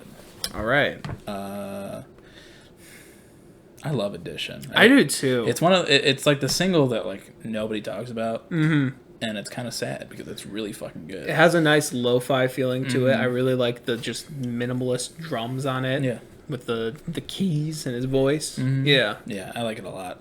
Amazing's really good. But I don't know. Honestly, I think I'd go with Edition here. I actually agree with you. Yeah? Yeah, this, once again, could be a controversial pick on our part, It could but be. I 100% agree with you. Yeah, those hardcore Rex fans out there will know. Yeah, this is for the real Rex fans. All right. Next, we got the semi. All right, so now we have talked about every song. Yes. So we're going to try to keep it a little shorter, but we'll sure. see. We'll see. All right. Next, we got Best Friend versus Keep It Up. Best Friend. Yes, Keep It Up is a great song. Best Friend is a fantastic song. song. Yeah. Don't wanna be my best friend, baby. All right. So we got Never Enough versus Four Seasons. For me, the answer is pretty clear, just because I talked about how I feel about Four Seasons with the one part. But I want you to think through your thoughts here. This one's hard for me. I'm gonna get some water while you do so. Go ahead. Never Enough. I love it so much. I love the instrumental on it. I love that ending, just the breakdown. Four Seasons. I don't know, man. There's something about it that I just love, and it's one that's really like. I think I've called it my favorite Rex song before, and I still kind of feel that. But looking at these two together, I'm kind of feeling Never Enough over Four Seasons right now, today, at this moment. So I think I'll go Never Enough. Okay. Yeah. All right. You feeling the same? Yeah. Yeah. All right. Four Seasons is a great song. I just have tiny little gripes with it because I'm weird. But yeah. All right. Next we got Happiness versus One in a Million. Happiness. Yeah. It's a perfect closer. Absolutely agreed. But, This is turning into Apricot Princess, but I kind of knew that was going to happen. I kind of felt that was going to. All right. Next we got Belly the Grass Stain versus The Shade. Probably Belly. I agree. Yeah. I did not expect you to say that. I like The Shade a lot. I Yeah. like the feel of it quite a bit. But Belly is just, I don't know. There's something about it, even though it's weird, that it just keeps me coming back to it. Yeah. And Yeah, this may be a controversial opinion of It ours. might So I'm be. looking at the streams. It is some. I mean, I guess it's a little up there Yeah. for some of the other stuff, but I don't. I completely agree. I really like the feeling of Belly a lot. Yeah. Yeah, The Shade is great. I think we're at the point where all these songs are. I would consider to be great. Yeah, for sure. All right. Next we got No Love versus Worth It. Just because Worth It's unfinished, I don't feel comfortable with it going on from here. No Love, I love it a lot. So I'm going No Love. You read my thoughts with Worth Yeah. It. I think because it does feel noticeably unfinished, I think it is that docks it down. Yeah. Even though I think I do prefer what it brings to the table over No Love, me personally, that does. I completely agree. Yeah. All right. Ooh. Oh shit. Next we got Sunflower versus Open a Window. See, even though I talked about all those great things about Open a Window, Sunflower, it has this thing of nostalgia with me as well. It just has that like melancholy summer feel. Yeah. But it's like fun but at the same time, and it's a little downer. But it's I don't know why fun. I'm having trouble remembering how it sounds. Sunflower? Yeah. It starts, whoa, I want to know. Then, I don't want to see you cry. Yeah. Okay. Some flowers only grow at night. Yeah. They're They're kind of similar in a way. in some ways. Yeah. They're both summer feel, Yeah. I'd say. Yeah, I'd probably go with Sunflower over Open a Window. I love it a lot. It's the best track off of Who Cares? That Tyler feature. I thought Don't Shoot Me Down was the best track. Did I say that? Yeah, I think I said that too, but I kind of forgot those two are on the same album. Yeah. Open a Window is it's got those Flower Boy feels. They're great together, but Sunflower is, like Mike's been saying, a titan in his discography. So. Yeah, and like it could be slightly clouded by nostalgia because I was absolutely into this song for a long time. But I do think I prefer they are similar feels, but I prefer the feel of Sunflower a little bit over Open a Window. Yeah, I agree. Yeah. All right. Sunflower moves on. Can I open a window? right. Next we got Waiting Room versus So Far So Good. Television, So Far So Good. Television. Yeah. Yeah. I agree. I love Waiting Room. I love how it ends. But Television is just paced well the entire way through. Yeah. I think Waiting Room has some parts where it's maybe a little slow, but yeah. Yeah, for sure. All right. Ooh. Next we got Pluto Projector versus Edition.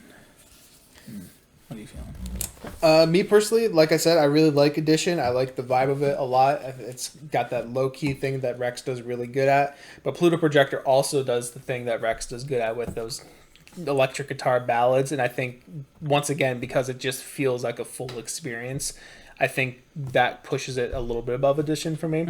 But I do like Edition a lot. And completely agree. Very underrated track. Yeah, it is super underrated. I do love it a lot. But yeah, Pluto Projector is just like, I was obsessed with that song when it came out. Yeah. And I still love it so much. So yeah, Edition underrated, but not as good as Pluto Projector. All right. Cool. All right, time for the semifinals. All right. We got our Elite 8 here, I think. No, semifinals. The last ones were semifinals. These are semifinals. Okay. Right. Oh, shit. So we got Best Friend versus Never Enough. Oh, no. I'm actually going to have to do it. Me personally, I'm going to have to do a little skip through here. That's good. I know both these songs, but... I should have stayed at home. Your favorite boy. Oh, that's so good. It is. Oh, the drums there.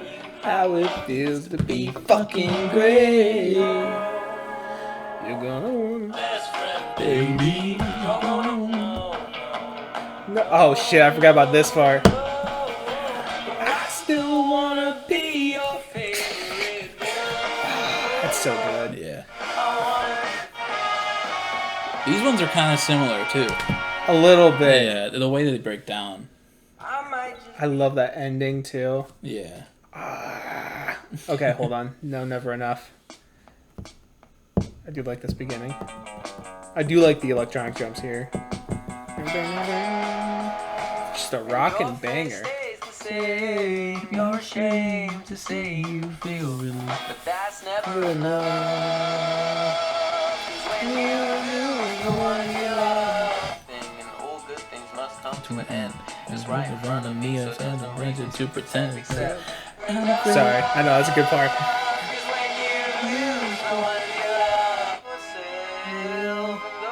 Oh man, and then this ending.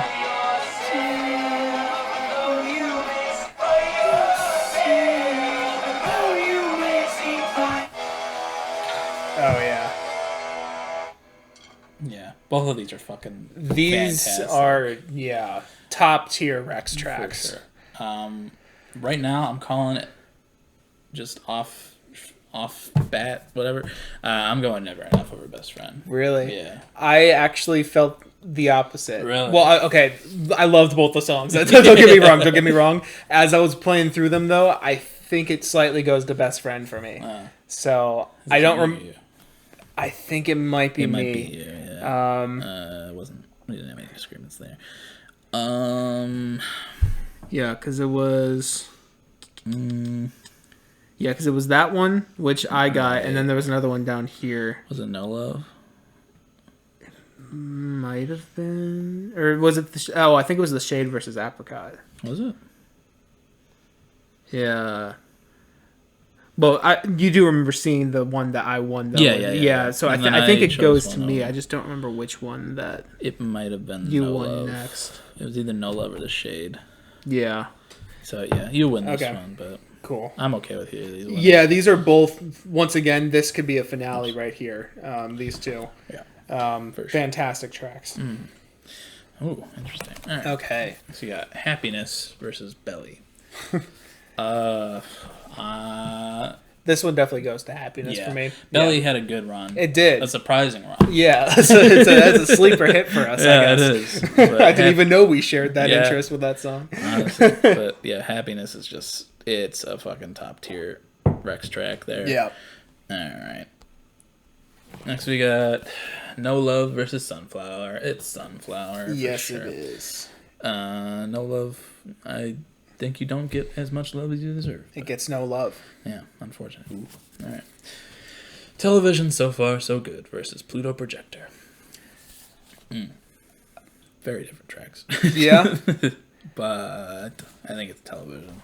Yeah, I was about to say the same thing. Yeah. Television, it just... I think, honestly, for me, I think it slightly comes down to that part at the end of Pluto Projector where it has that weird vocal pitching that I'm like, it's whatever. Yeah. But, like, television, just start to finish, banger, then cry your eyes out, and then it's a beautiful package. Yeah. Yeah. Television, music. All right, so we're officially, I think, in Apricot, plus Best Friend. And Sunflower. Oh, and Sunflower, too. Okay, shit. All right. It's the semifinals, baby. And we got Best Friend versus Happiness. These are the two ways that he shines, really. Yeah? Well, 3, I'd say. But he has like 3 different styles that he shines in. But these are... I think I know my answer for this one, so you can talk through what you're feeling. I don't want to sway you. I think Best Friend is a track that you can come back to more. It's a more like fun, upbeat track that you can like have fun with no matter what time you're listening to it. Happiness, I feel like if you're in the mood for a slower track, this is the one you go to. But I feel like I'm more often wanting like a more like upbeat, fun track. So I'd probably go Best Friend here. But what do you think? I was thinking Best Friend also. Yeah. Happiness, it's a beautiful track. It's lovely. It got great lyrics, very cute. And that ending I really love too. Them just go, whatever. Yeah. Those are not the right notes. But yeah, Best Friend, I think it has so many parts to it, and all of them are so good. Yeah. And the upbeat thing too, I think, plays somewhat of a part for me. Yeah, for sure. All right, cool. Best Friend moves on. Ooh, this is a rough one. It is. Next we got Sunflower versus Television. So far, so good. I'm going to skim through Television real quick. That's cool. Yep. Hey, you can call me Alex. Baby. Welcome to last time that you checked, I was probably so sad and confused. Yeah. Never really last forever. Yeah. Oh, yeah. Guitar solo. Myself, cause who the I fuck could be dumb enough to reject off on a button off and out to can with it. But if I could just And the be sad part. happy by End of this song. you and this so far everything's good. Yeah. I like that outro a That's lot. so wrong. Oh, yeah. Crying Tears. Piano's beautiful. I just realized that kind of ending reminds me a little Black Country Road for some reason. Yeah. That piano. Okay, I'm also going to skim through Sunflower. I love Sunflower, but Yeah. it's been a sec. Got this part here.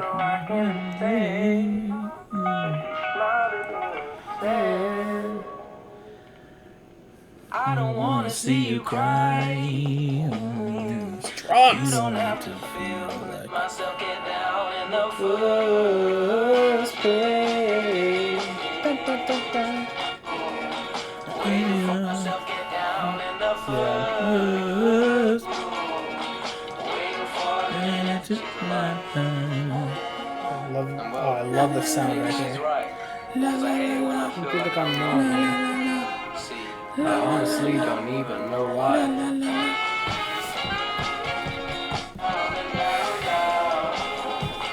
Okay. I think I know where I'm going. Yeah.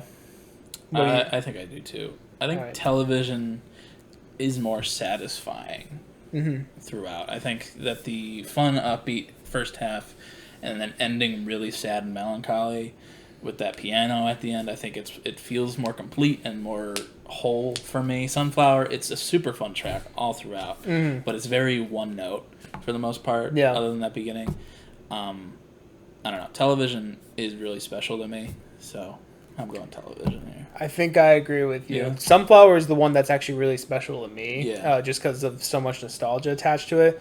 But I 100% agree on it kind of fulfills one thing, and it fulfills it really fucking well. Yeah. But Television, so far so good. It's able to morph a whole bunch of stuff in a really satisfying way that, yeah, I think it does go to Television there. All right.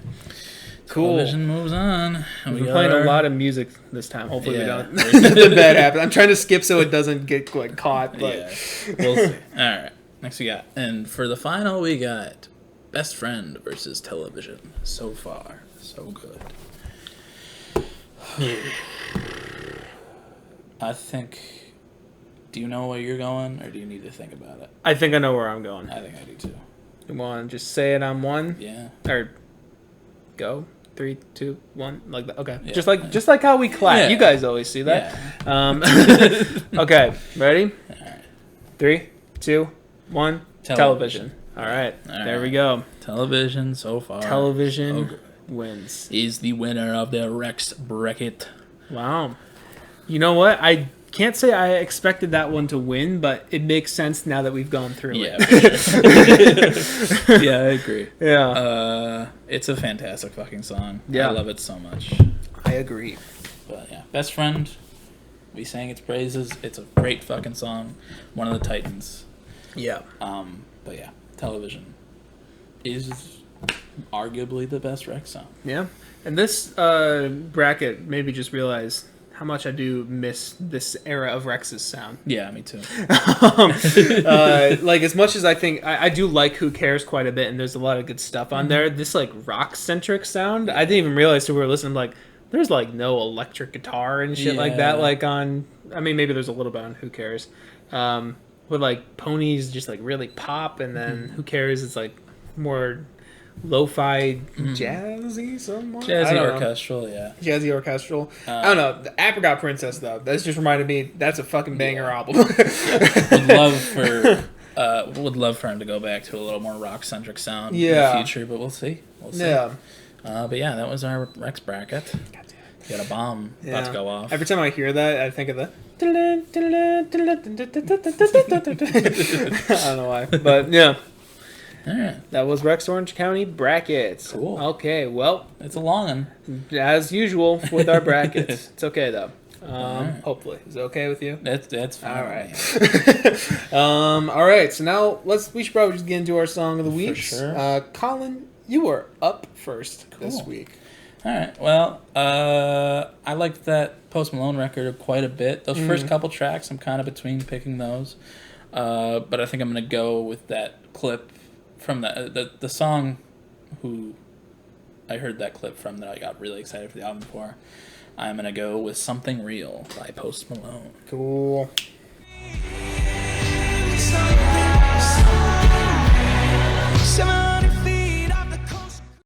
All right, that was Something Real by Post Malone. What do you think, Mike? Would have liked it more if you didn't steal it from me.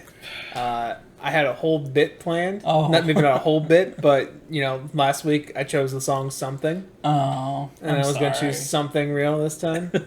I'm sorry. I okay, just it's was fine. first this week, so suck I my don't- dick. Yeah, I know.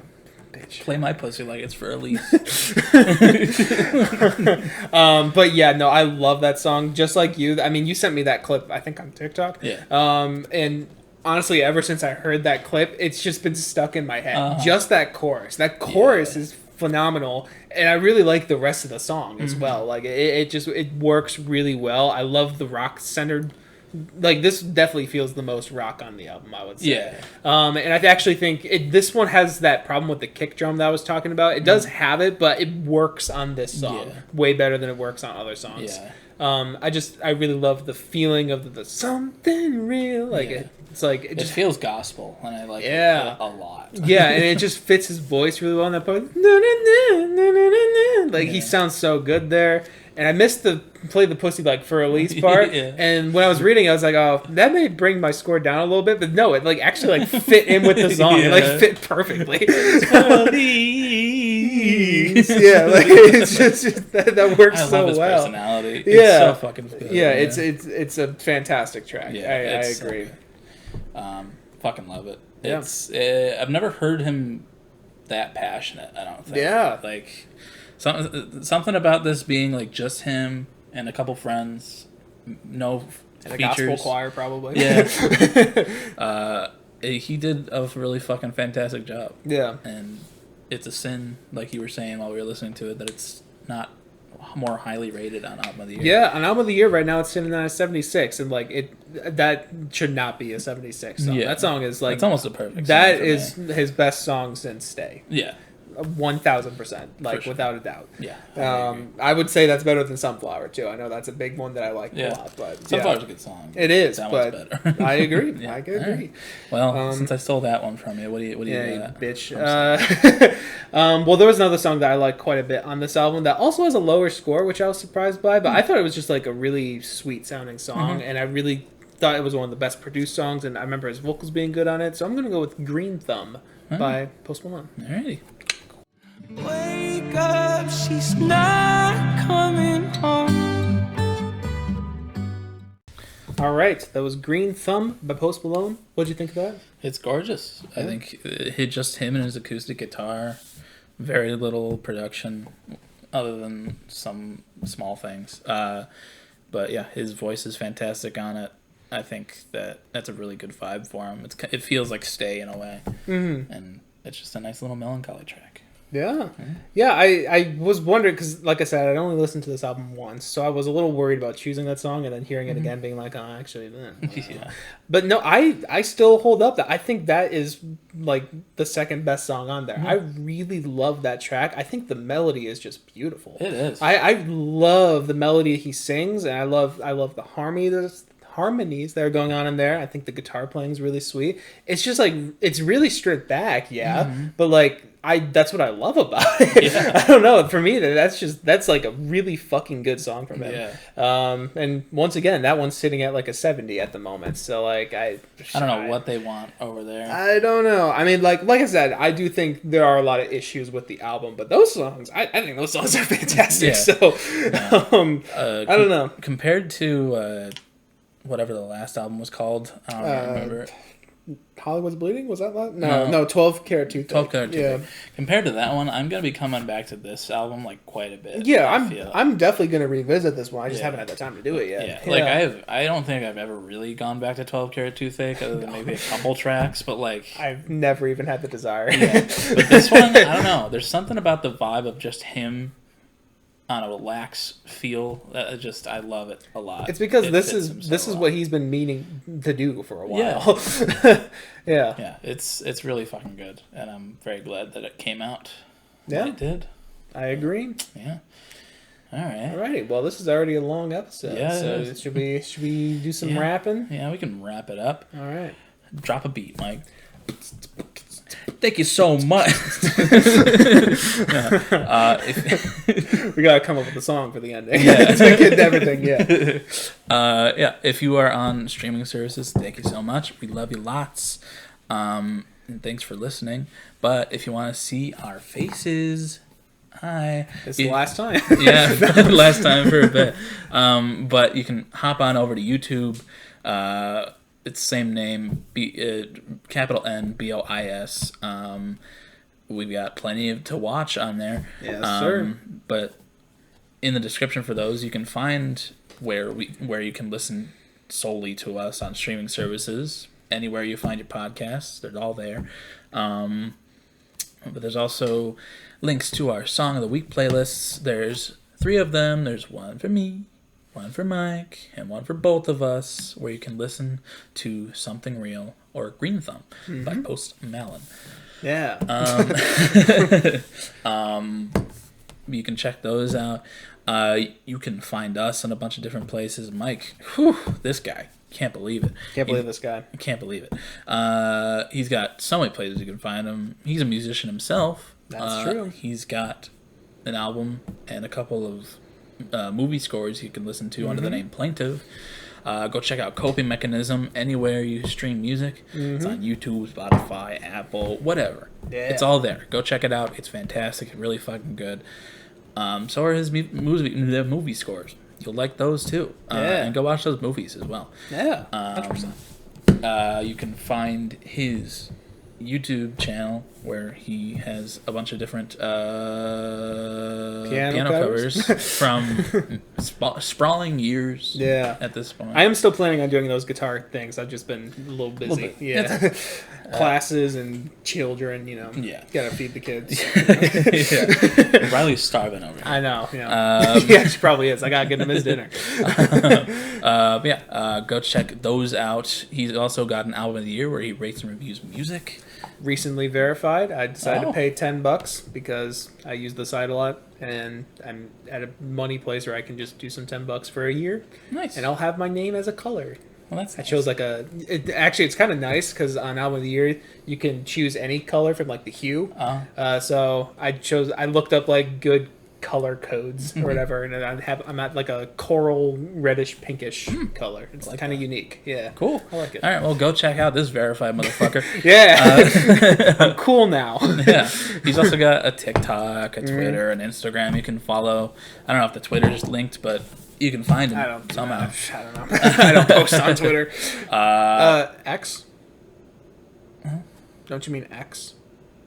Oh, I'm sorry. X. Yeah, we didn't talk about that. You go check out his Zeets. My Zeets, yeah. My X videos. Yeah. He's big on there. Yeah. But you can check him out on all those different places. He's also right behind you. Of course. How far would you say? 3 steps. 3 steps. At an 8 to 5 marching. Oh, okay. Yeah. 3 steps forward, 1 step back. Yeah. Or 3 steps backward, 1 step forward. If I get a little too close, maybe I'll take 1 step back. Right. But like 1 8 to 5 back. 1 8 to 5 back. Yeah. Of course. For all your marching heads out there. Yeah. You can find me in a couple places too. I also have an album of the year where I rate and review music. I reviewed Austin. I'll probably review Utopia as well. Still got to get my Beatles stuff up there, but that's a lot to write down, so I'll get that done. Copy and paste for the win. Yeah. I also have an old Instagram review page where I used to review music albums. That's there. You're gonna have to sift through some dust and some cobwebs, but be Indiana Jones or Nicolas Cage, whoever you want to be, and sift through that shit. But it's there. I also have a letterbox where I review movies. You can find my reviews for Oppenheimer and Barbie up there. Absolutely. And I also run the TikTok and the Twitter for the podcast. Yes, he does. And I think that's it for me, other than the fact that I'm right in front of you. I'd say 2 steps in front of you. Oh. Yeah. 8 to 5 or? No, I'm not a marching head. Okay. Like you. Just like normal steps. Yeah, just normal steps. I don't like roll stepping. It's kind of uncomfortable. Yeah. Neither do my kids. But since we're so close to you, we are gonna give what we call a love cage to you. I'm gonna hug you from in front. Mike's gonna hug you from behind, and then we're just gonna give big sloppy kisses right next to your head. So get excited for that. Absolutely. If you want that done to you, drop your address down in the comments below. Addy's up. Yeah, we will get to you at some point. You won't know when, you won't know where, but we'll find you. It will happen. It will. We just fulfilled one earlier this week, actually. That's true. Yeah. They were very surprised. But we did it, and they loved it once they figured out what it was. Yeah. And once they figured it out, we were gone. It was too late. Yeah. They were like, "Can I get a knock?" But we were gone. Yeah. Already. Yeah. Thank you for watching, listening.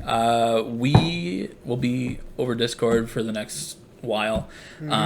So sorry in advance for some shitty audio quality. I plan on getting a better microphone, so at some point it'll sound better. But for now, it'll be a little shitty sound. I'm gonna have to find my own space too, because if I'm in the basement, there may be some noise. But yeah, we'll get it figured out. We'll get it figured out. But yeah, thank you so much. Hope you enjoyed this bracket and our conversations. But we'll talk at you next week. The next time you see Colin, he will be bald. Yes. I have cancer. Good night, everybody. Goodbye.